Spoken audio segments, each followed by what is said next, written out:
జై హింద్. ఈ జన్మందరకు కూడా సంవత్సరంలో ఉన్నటువంటి 365 రోజులు ఉపాధి హామీ వ్యవసాయ పనులు అనేది దొరకట్లేదు. సీజనల్ గా పని ఉన్నప్పుడు వెళ్తున్నారు, లేనప్పుడు ఖాళీగా ఉండి వలసలు వేరే ప్రాంతాలకు వెళ్ళిపోతున్నారు. వేరే ప్రాంతాలకి ఇల్లు పిల్లల్ని అన్నీ వదిలి వెళ్ళాలండి, అది కష్టమైన పని. రెండోది ఏంటంటే వేరే ప్రాంతంకి వెళ్ళటం వల్ల అక్కడున్న పని కూడా వాళ్ళు కూడా లేకుండా పోతుంది. అయితే ఏంటంటే ఆలోచన చేసి ఎవరి ఊర్లో వాళ్లే ఉండి పని చేసుకునేలాగా ఏదైనా కార్యక్రమం చేపట్టాలని ఆలోచన చేసినప్పుడు 2005 సంవత్సరంలో అప్పుడున్న గవర్నమెంట్ మహాత్మా గాంధీ జాతీయ గ్రామీణ ఉపాధి హామీ చట్టం అనేది చేశారు. దీనివల్ల ఏంటంటే ఎవరి గ్రామంలో వాళ్ళ పనులు చేసుకోవాలి. ఎప్పుడు చేసుకోవాలి? వ్యవసాయ పనులు 365 రోజులు ఉండవు కనుక ఎప్పుడైతే వ్యవసాయ పని లేదో ఆ సందర్భంలో మాత్రమే 100 రోజులు మాత్రం ఈ పని చేసుకుని మిగిలిన రోజుల్లో వ్యవసాయ పనులు చేసుకుంటారని దీని ఉద్దేశం. ఏమండి? దాని ద్వారా పేదరిక నిర్మూలన కొంతవరకు జరుగుతుంది. రెండోది ఏంటంటే ఊరు బాగుపడుతుంది. అంటే సహజ వనరులను మనం సంరక్షించుకోవాలి.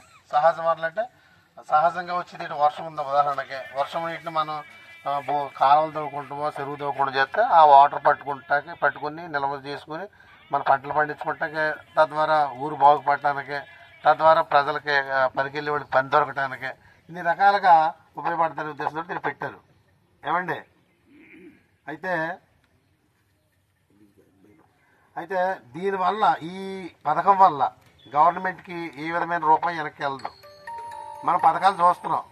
ఉదాహరణకి రేషన్ కానివ్వండి, లేదంటే ఉదాహరణకు బస్సు ఉందనుకోండి, బస్సు గవర్నమెంట్ అడిగితే మనం టికెట్ పెట్టుకోవాలి. లేదా కరెంట్ సప్లై చేద్ది గవర్నమెంట్, మనం ఎంత ఫీజు కట్టాలి. ఎందుకంటే అది రొటేషన్ అవుతూ ఉండాలి ఏదైనా. కానీ ఈ ఉపాధి హామీ పథకానికి ఖర్చు పెట్టిన డబ్బు ఏ పథకంలో ఖర్చు పెట్టట్లే. మీరు ఒకసారి చూసినట్లయితే తెలుస్తుంది. ప్రతి గ్రామంలో కూడా 50 లక్షల 60 లక్షల కోట్ల రూపాయలు ఖర్చు పెడుతున్నారు ప్రతి సంవత్సరం. ఇది ఏది కూడా వెనక్కి వెళ్ళదు.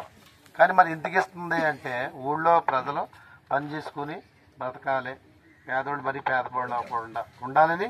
ఎలా చేసుకోవాలి? ఒక పని అనేది కొలత పెట్టారు. దీనికి వాస్తవంగా ఎలాగ మనకి వీజ్ ఎలాగొస్తుంది, కూలి పని ఎలాగొస్తుంది అంటే కొలత ప్రకారం వస్తుంది. కొంత పని చేయాలి. అయితే మరి అంతవరకు చేయగలుగుతాం అని అంటే